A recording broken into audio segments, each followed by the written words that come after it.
1,00,000 మంది శివభక్తులతో కలిసి మహారుద్రాక్ష పూజలో పాల్గొనండి. వెంటనే కాల్ చేసి మీ పేరును నమోదు చేసుకోండి.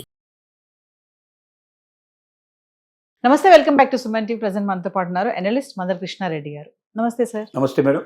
సార్, చాలాసార్లు అంటూ ఉంటారు కదా, యంగ్ ఏజ్ లో జరిగిన ఏదైనా తప్పులు చేస్తుంటే వృద్ధాప్యంలో కూడా శిక్షలు తప్పవు అని అంటూ ఉంటారు. అలాంటిదే బీహార్లో జరిగినటువంటి ఒక ఇన్సిడెంట్ చాలా వీడియో ట్రోల్ అవుతుంది.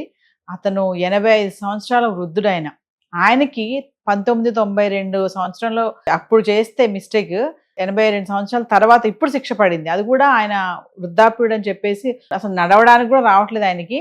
అందుకని చెప్పి ఆయనకు ఓన్లీ 3 సంవత్సరాలు జైలు శిక్ష విధించారు. ఇప్పుడు ఈ వయసులో ఒక్కసారి మరి ఏం జరిగింది 1992లో? అప్పటి నుంచి ఇప్పుడు ఎందుకు శిక్ష వేశారు ఈయనకి అని అంటే అప్పటి నుంచి ఇప్పటి వరకు ఇన్వెస్టిగేషన్ జరుగుతానే ఉందా అంటే ఒకసారి ఏం జరిగిందని మాట్లాడుకుంటే సార్. న్యాయ వ్యవస్థ భారతదేశంలో చాలా సంక్లిష్టంగా మారింది. తర్వాత ఒక ట్రెడిషన్ పద్ధతిలో, సాంప్రదాయ పద్ధతి ప్రకారం వస్తుంది. ఏదైనా ఒక కేసు పోలీస్ స్టేషన్లో లేదా మనం దొంగతనం జరిగింది, దోపిడీ జరిగింది, మర్డర్ జరిగాయి, కేసు రిజిస్టర్ చేయబడింది, ఎఫ్ఐఆర్ ఫైల్ చేయబడింది. ఈ ఎఫ్ఐఆర్ ఫైల్ చేసిన తర్వాత ప్రాసెస్ ప్రకారం పోవాల్సిందే కానీ వాడు నిజంగా చంపాడు అని మనకు పూర్తిగా నమ్మకం ఏర్పడ్డా కూడా డైరెక్ట్గా శిక్షలు వేసే అవకాశం లేదు. ఇన్వెస్టిగేషన్ రావాలి, దాని సిస్టమ్ ప్రకారం ఎవరెవరు ఏం పని చేయాలి, దానికి సంబంధించినటువంటి మొత్తం ఎవిడెన్స్ అంతా కలెక్ట్ చేయాలి. కోర్టుకు పూర్తిగా నమ్మకం కలిగే విధంగా దొంగతనం కానీ, దోపిడీ కానీ, మర్డర్ కానీ, మానభంగాలు కానీ పూర్తిగా అక్కడ సాక్ష్యాధారాలతో సహా నిరూపించబడ్డ తర్వాతనే శిక్షలు అనేవి ఖరారు చేయబడతాయి. ఈ శిక్షలు కూడా ఎలా ఉంటాయంటే కింద మున్సబ్ కోర్టులు అంటాం, కింది భాగంలో నడిచేటువంటి కోర్టులు, అంటే ఒక జిల్లా లోపలనే తాలూకాలు కానీ మండలాల్లో నడిచేటువంటి కోర్టులు అవుతున్నాయో వాటి మనం మున్సబ్ కోర్టులని, కింది కోర్టులు అంటాం. అక్కడ నుంచి మెల్లమెల్లగా ప్రాసెస్ నడిచి అక్కడ ఒకవేళ న్యాయం జరగదు అనుకున్నా, లేకపోతే అక్కడ ఏదైనా ఇటు వాళ్ళు అటు వాళ్ళు ఎవరైనా సరే, బాధ ప్రతివాదులు ఎవరైనా సరే న్యాయం జరగలేదు అనుకున్నవాడు జిల్లా కోర్టుకు వస్తుంది. జిల్లా కోర్టు నుంచి హైకోర్టుకు వస్తుంది.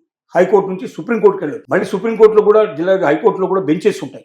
ఆ బెంచెస్ కూడా అప్లై చేసుకునే అవకాశం ఉంది. అంటే సుదీర్ఘకాలం ప్రయాణం చేసి 50 ఏళ్ళు 60 ఏళ్ళకు కూడా శిక్షలు పడ్డటువంటి, పూర్తి ఖరారు పడినటువంటి కేసులు కూడా ఉన్నాయి. కానీ ఈ కేసులో ఏంటంటే ఏ కోర్టులు పెద్దగా కోర్టులు ఏం జరగలేదు, ఒక కోర్టులోనే జరిగింది వ్యవహారం అంతా కూడా. ఇది బీహార్ జిల్లా లోపల వైశాలి అనేటువంటి ఒక పట్టణంలో, దానికి దగ్గరగా ఉండేటువంటి ఊళ్ళో జరిగింది ఈ ఇన్సిడెంట్. ఒక వృద్ధ దంపతుల్ని 9 మంది మొత్తం కలిపి హత్య చేశారు, వృద్ధులను చంపేశారు. ఈ 9 మంది మీద ఛార్జ్ షీట్ ఫైల్ చేసింది. ఇది 1992లో కేసు జరిగింది. 93లో ఇది కోర్టులో ఫైల్ చేయడం జరిగింది ఈ కేసు. ఈ కేసులో అప్పటి నుంచి ఇన్వెస్టిగేషన్ నడుస్తుంది. ఈ 9లో 4 చనిపోయారు, 4 మరణించారు. ఈ మరణించిన వాళ్ళ డెత్ సర్టిఫికేట్లు అవన్నీ కలెక్ట్ చేయడం మళ్ళీ వాళ్ళు మరణించారని చెప్పి తెలియజేయడం, మిగిలిన వాళ్ళ మీద మళ్ళీ కేసు కంటిన్యూ చేయడం, ఇట్లాగా నడుచుకుంటూ వచ్చింది. చివరికి మొన్న మే నెలలో దీన్ని చివరి వారం లోపల కేసు తీర్పిచ్చారు. ఈ తీర్పు లోపల చనిపోయిన 4 తీసేసి మిగిలిన 5 శిక్ష విధించారు. మర్డర్ కేసు కాబట్టి శిక్షలు చాలా భారీగానే పడ్డాయి. అయితే ఒక వ్యక్తి దీంట్లో వృద్ధుడు ఉన్నాడు, దీపారాయ్. ఇప్పుడు సుమారుగా 92లో జరిగిందంటే 92 నుంచి 8 మనం చూసుకుంటే 26 34 సంవత్సరాలు, ఆల్మోస్ట్ 35 సంవత్సరాలు అవుతుంది. అంటే అప్పుడు అతను 50 ఏళ్ళ వయసులో ఈ మర్డర్లో పాల్గొన్నాడు. ఇప్పుడు అతనికి 85 సంవత్సరాలు దాటి, వృద్ధుడు, నడవలేడు, ఇతరుల మీద ఆధారపడాల్సిన పరిస్థితి అయినప్పటికీ అతన్ని వేరే వాళ్ళ సహాయంతో తీసుకొచ్చి కోర్టులో కూర్చోబెట్టడం, నిలబెట్టడం చేశారు. మొత్తం మీద జడ్జి గారు చూశారు అదంతా కూడా, అతని వయసు, నడవలేని పరిస్థితులు అవన్నీ చూశారు. మనకున్నటువంటి శిక్షాస్మృతి ప్రకారంగా వృద్ధులు ఎవరైతే ఉంటారో, బాగా వృద్ధాప్యంలో 80 ఏళ్ళు దాటిన వాళ్ళు, 25 ఏళ్ళు నడవలేని వాళ్ళు, అంత వయసు ఉండి శారీరక ఆరోగ్యం సరిగ్గా లేని వాళ్ళకి శిక్షలు తగ్గించాలనేది ఒక శిక్షాస్మృతి మనకున్నటువంటి యాక్ట్ ప్రకారం ఉంది. దాని ప్రకారంగా మిగిలిన వాళ్ళకి చాలా పెద్ద శిక్షలు విధించినప్పటికీ ఇతనికి మాత్రం 3 ఏళ్ల జైలు శిక్షని విధించారు. దాంతోపాటుగా రెండోది, ఇతనికి వెంటనే బెయిల్ వచ్చేటట్టుగా కూడా, అంటే ఇక అతను ఆరోగ్యం సరిగ్గా లేదు కాబట్టి బెయిల్ అప్లై చేసుకొని అవకాశం కూడా కల్పించారు. ఇది కన్సిడరేషన్ వృద్ధాప్యం కాబట్టి ఇక్కడ జరగాల్సిన 2 విషయాలు మనం చూడాల్సింది అంటే, ఒక మర్డర్ జరిగిన తర్వాత 34-35 ఏళ్ల తర్వాత శిక్షలు పడ్డా 30 ఏళ్ళు వాళ్ళు ఎంజాయ్ చేశారు కదా, అంటే వాళ్ళు ఎవరమంతా కూడా అయిపోయింది కదా దాదాపుగా. అప్పుడు 35 ఏళ్ళు ఉండేటువంటి వాడు 40 ఏళ్ళకి వచ్చి ఉంటాడు. అంటే ఈ 35 ఏళ్లలో అతను ఇంకా ఎన్ని తప్పులు చేశాడు, ఎన్ని నేరాలు చేశాడు. ఇంకా ఒక నేరం చేసి బయటపడిన తర్వాత ఖచ్చితంగా భయం పోతుంది. ఫస్ట్ టైం చేసినప్పుడే మర్డర్ కానీ, మానభంగం కానీ, లేకపోతే ఇంకేదైనా సరే దొంగతనం కానీ ఫస్ట్ టైమే ఆ భయం అనేది గుండె దడ అనేది ఉంటుంది.